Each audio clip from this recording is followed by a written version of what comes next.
महाराष्ट्राचा दादा माणूस अनंतात विलीन. विद्याप्रतिष्ठानच्या मैदानात उपमुख्यमंत्री अजित पवारांची चिरनिद्रा. नेते कार्यकर्ते आणि आप्त स्वकीयांच्या हुंदक्यानं बारामती थिजली.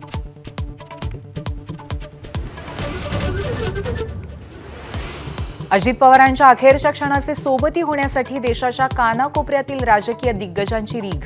केंद्रीय गृहमंत्र्यांसह राज्याच्या मुख्यमंत्र्यांकडून दादांना अखेरचा दंडवत.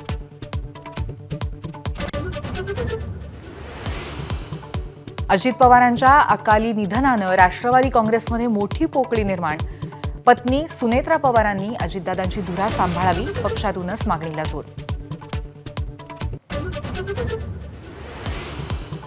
शरद पवारांच्या राष्ट्रवादीला दोन्ही राष्ट्रवादींच्या विलिनीकरणाचं अजित पवारांचं स्वप्न अधुरच राहिलं. अंकुश काकडेंचा मोठा दावा. महापालिका निवडणुकांनंतर एकत्र येण्याची इच्छा दादांनी बोलून दाखवल्याचं वक्तव्य.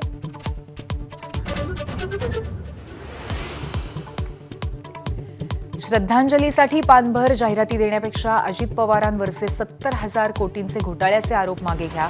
संजय राऊतांचा भाजपला खोचक सल्ला. सोशल मीडियावरती राऊतांवर टीकेचा भडीमार. अजित पवारांच्या निधनामुळे आगामी झेडपी आणि पंचायत समितीच्या निवडणुकांच्या वेळापत्रकात बदल. 5 फेब्रुवारीऐवजी 7 फेब्रुवारीला मतदान तर 9 फेब्रुवारीला होणार मतमोजणी.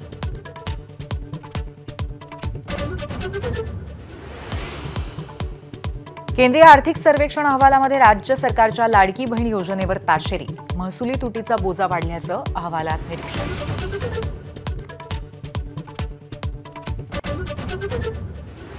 यूजीसीच्या नव्या नियमावलीला कोर्टाची स्थगिती. 2012 मधलेच नियम लागू राहणार. केंद्र आणि यूजीसीला नोटीस.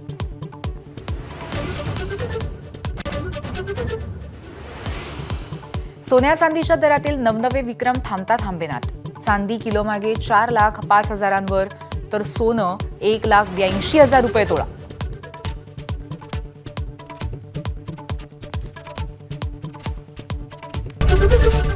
एबीपी माझा, उघडा डोळे बघा नीट.